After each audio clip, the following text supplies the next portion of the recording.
and the impact of that in our lives. Unforgiveness brings separation between God and man. Unforgiveness drops a barrier and a veil between God and man. Unforgiveness brings a break in the loving relationship that you and I have with a living God. Unforgiveness prevents you from experiencing the abundant life that God has planned for you. John chapter 10, verse 10. The thief comes to kill, steal, and destroy, but I have come to give you a life, abundant life. That's what God is promising you. Don't let anybody else steal that away from you because of unforgiveness in your heart. Unforgiveness prevents you from enjoying the joyous life that God has destined for you. Unforgiveness is like tying a dead body around your neck and dragging it behind you wherever you go. Unforgiveness is like carrying a heavy burden on your shoulder, and then you go to church, you go to the altar, and you drop the burden at the altar, but before you leave the church, you run back, pick up the burden, and put it back on your shoulder. You went to church burdened. You left the church burdened. You just wasted your time. You might as well have been at home, switched on the TV, and watched the Dodgers hitting the ball into the outfield. When you go to church, the church is a portal that opens you up to the throne room of heaven. But in order to open up the throne room of heaven and enjoy the presence of the Lord your God, you got to participate in the service spiritually and physically, in the praise and worship and in the music and the message. Often we sing the song, standing on the promises of Christ my King. But many of us are sitting on the premises of God our King.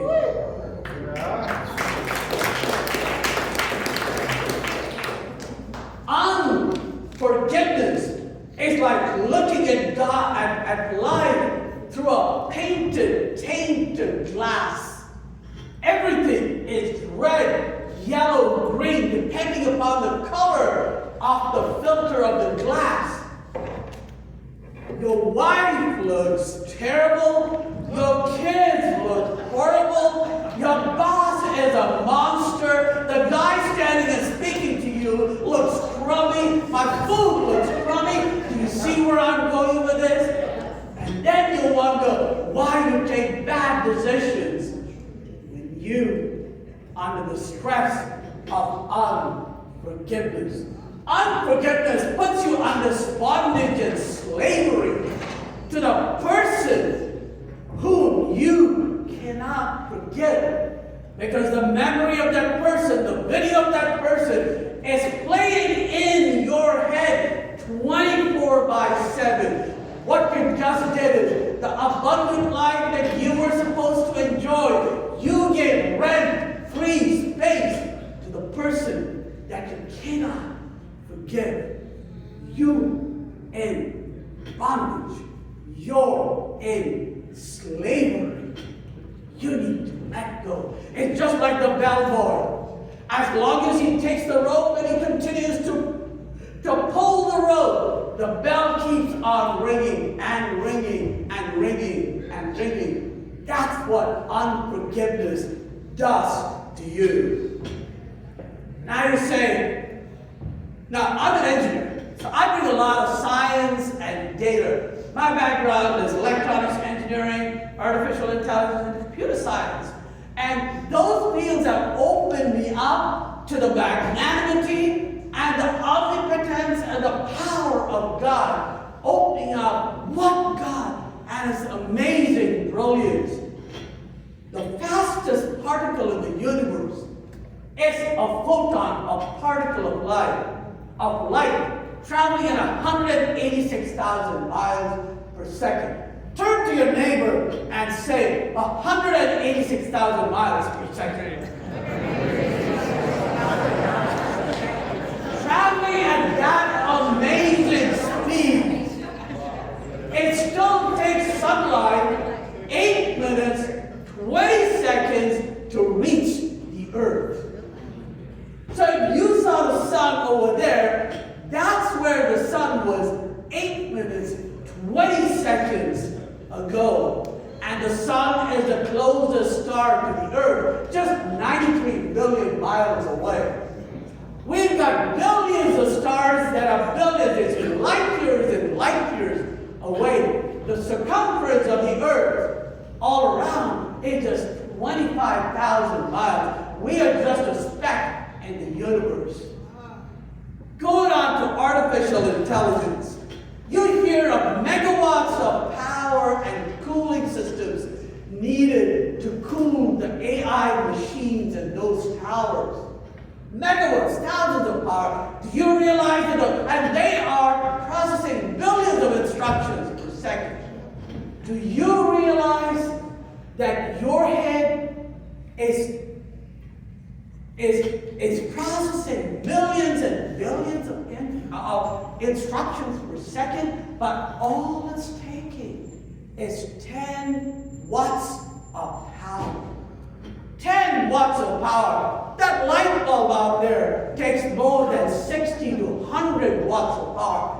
You touch a brother's head when he's thinking, 10 watts of power. His head is cool. The only time it gets heated up is when he's watching forbidden pictures on the internet. Otherwise, we've got an amazing God. Going on, how many of you have heard of the myth? Now, the Jewish nation at the end of World War II had a choice. They could either forgive their German captors, or they could be delving in their anger or revenge towards them.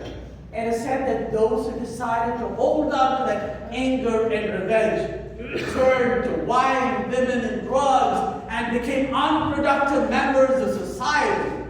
But those who in turn forgave, God put them into places where they became Nobel laureates and leaders wherever God placed them.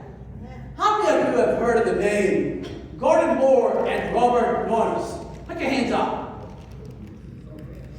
Okay? You won't in a moment. Anybody heard of the name Andrew Grove? Okay? 3 important men.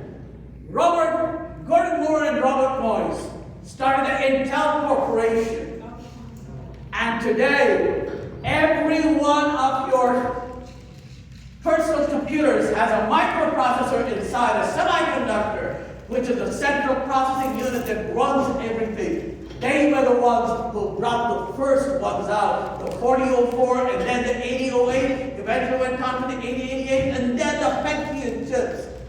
But in 1997, it was interesting. Andrew Grove was a Jewish immigrant who had escaped the Holocaust. And when the Soviet Union invaded Hungary in 1955-56, he again escaped from the Soviets, came to the United States.